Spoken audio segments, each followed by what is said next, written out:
Good morning, everyone. Today I am sharing with you one of my daughter's recipes. She was nice enough to make this video for me to put on my channel, and it's very easy, but you know what? It's very delicious.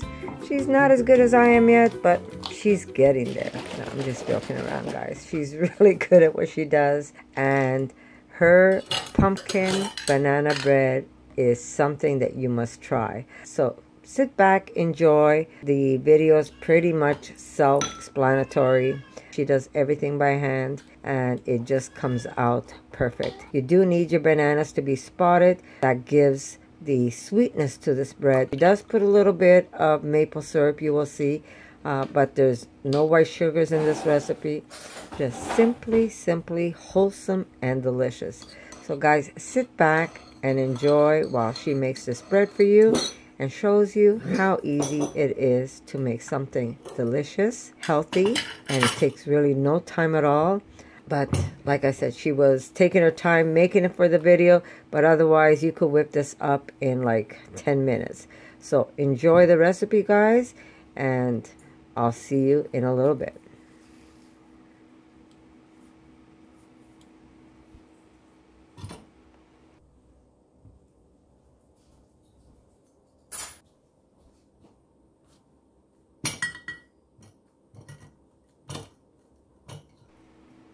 She kind of laughed at herself. She goes, "Ma, I can't believe I squished a banana in a measuring cup." But she basically wanted to show you that you need 1 full cup of banana mashed. You don't want this as a puree, but you want it nice and mashed. And so that would be 2 bananas, and it fits the whole cup for you. But otherwise, you can mash this in a plate.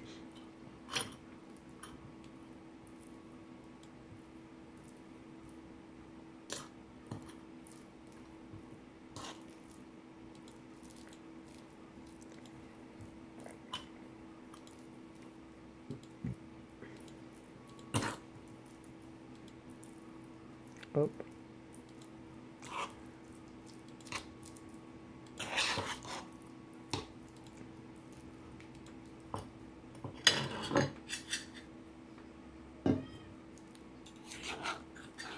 As you can see, she still has tiny little bits to it. It's not completely creamy, but you can make it creamier if you want. That's really up to you. But we kind of mash it with a fork, and we don't over mash the banana.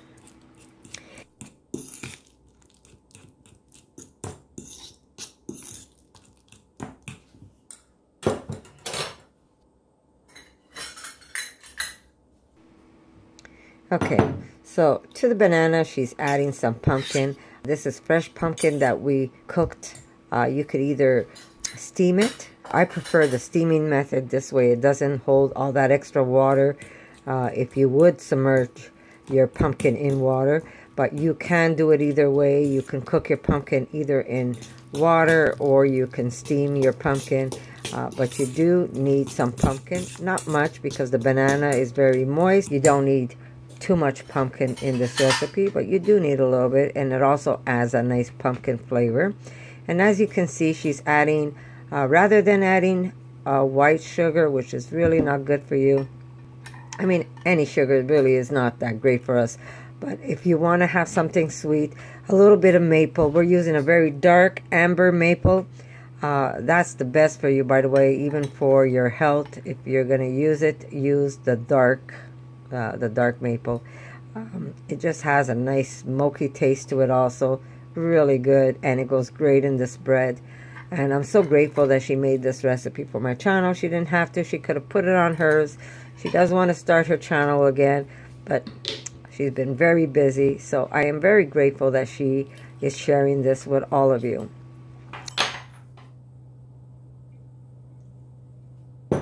We are using a little bit of olive oil in this recipe, but again, you don't have to. But usually cakes, if you don't put a little bit of fat in it, it tends to stick on you. So just a little bit of olive oil, but you can replace that oil with any type of oil you have at home.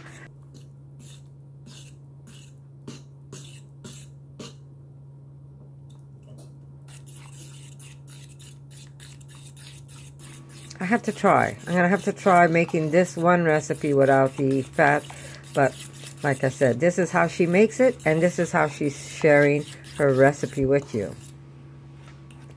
So I'm not going to complain, right, guys? And it's so good. And if you're going to eat some, you're not going to eat the whole cake, right? You're just going to have a little bit.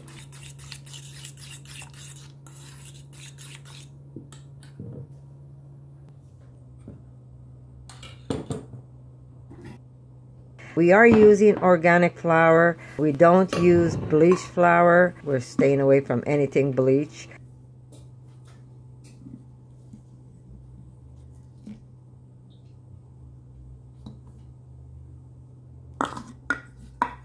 Where this is a treat for us. Anytime we make cakes, it really is a treat for us because we don't have it often. So if I'm going to have it, I'm going to have organic, and it's going to be unbleached for sure.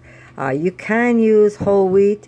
That's really up to you. I also have whole wheat in the pantry, but my daughter decided she wants to use the unbleached flour, the plain flour. A little bit of salt, not that much.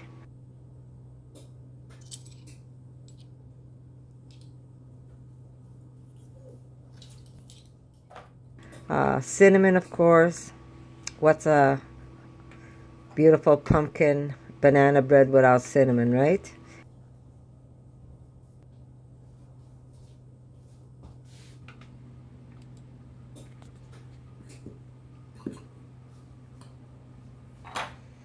Nutmeg and cloves, of course.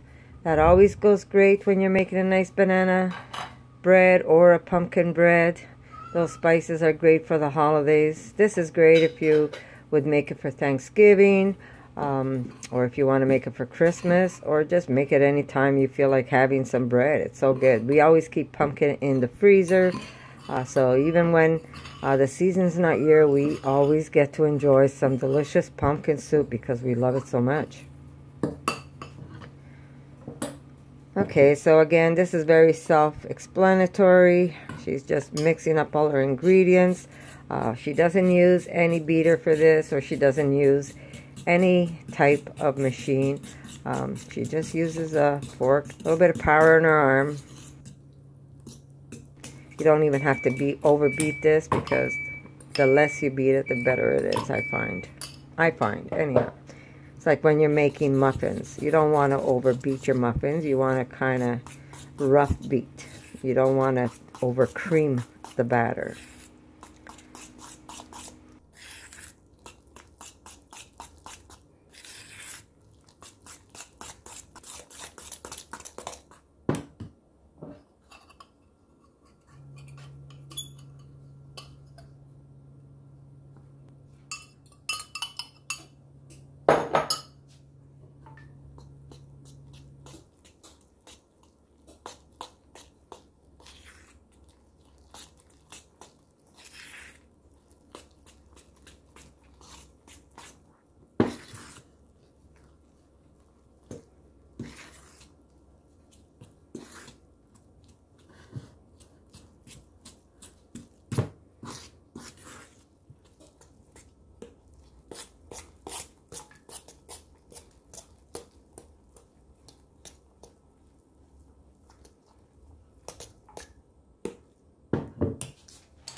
Very, very delicious cake. That I could tell you.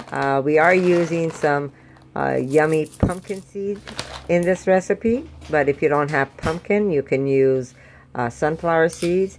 But since we put pumpkin into the cake, into the batter, she wanted to put some pumpkin seed. And she just grabbed a nice big handful of this and just add them to your recipe. Now, if you really want to go the longer route, you can even sprout these before you put them in. That is really up to you. This cake goes down our bellies so fast, we don't even notice if it was sprouted or not. It's just good. But you can sprout your seeds if you want to, of course. We're using a cast iron because we love baking in cast iron. She's using a little bit of vegan fat, which is not the base cell. She's using Earth Balance. but really, really simple. It doesn't take much. She doesn't even line the cast iron. And when you'll see that when she pulls it out, it comes out really clean. Doesn't really make a mess at all. Again, because there is fat in this recipe, it's easier for the cake to slide out.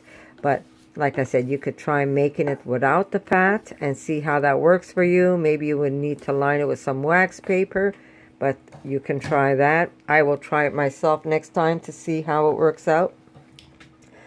But we've always used a little bit, not a lot, but we've always used a little bit of fat when we bake. And it just makes it easy to release it. And like I said, we don't eat it that often for us to worry about it. We use very little, especially my daughter.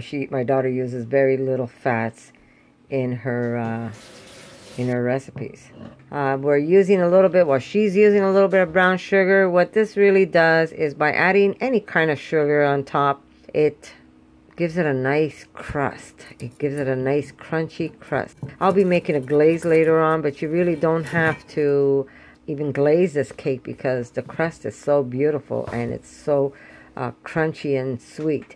But you don't have to. Again, really, it's up to you if you want to add that on top. We always do add some sugar on top of our cakes, but like I said, it's up to you. You don't have to. She's cutting it while it's still hot because my husband can't resist to have a piece of hot one. But we always recommend to wait a bit to cool off so the dough inside doesn't overstick on you. But it was so delicious that I think half the cake was gone as soon as she pulled it out of the oven. So here I am. I'm going to make a nice salty, smoky maple glaze for you guys. And it's very simple. Do I have measurements for this? Not really. I use some powdered sugar. Yes, unfortunately, you know, if you want a glaze, you got to use some kind of sugar, the way I know how to make it anyhow. I'll probably try and figure something out, maybe with cashews next time. But I am making glaze, and all I'm doing is using powdered sugar and a little bit of maple. I use a little bit at a time, and if I need extra, I add extra. You just want to know how thick you want that glaze. But it's very simple to use and very simple to make. So simply a little bit of powdered sugar and maple, and you get a delicious maple glaze. Here we go. You're going to see that I'll be adding some smoked salt, and that just does it. It's the Maldon smoked salt. It's like diamonds. It holds its shape no matter where you put it. It doesn't like disintegrate in whatever mixture you have. It stays like crystals. And so when you have this, you get that little punch of salt. You just get that little punch of salt in your mouth every once in a while, and it's just so simply delicious. It's so good. You have to try it. It's not cheap, but you have to try that salt. A little bit of, my husband wanted a little bit of fat on his slice. We're using the earth balance, and just drizzle as much or as little glaze you want on top. You can even wait till it kind of cools off, or the glaze gets a little thicker, and then you could just spread it like a butter. So you can leave out the butter and just use the maple, but because my husband loves his maple, he loves his butter, he loves his cake, this is how he wanted it. But it's very simple, guys. So I hope you like this recipe, and if you try it, come back, let us know how you like it. And again, thank you, Erika, and I'll see you in my next video. For more videos like this, make sure to subscribe to Connie's RAWsome Kitchen, give it a thumbs up, and share it with your friends.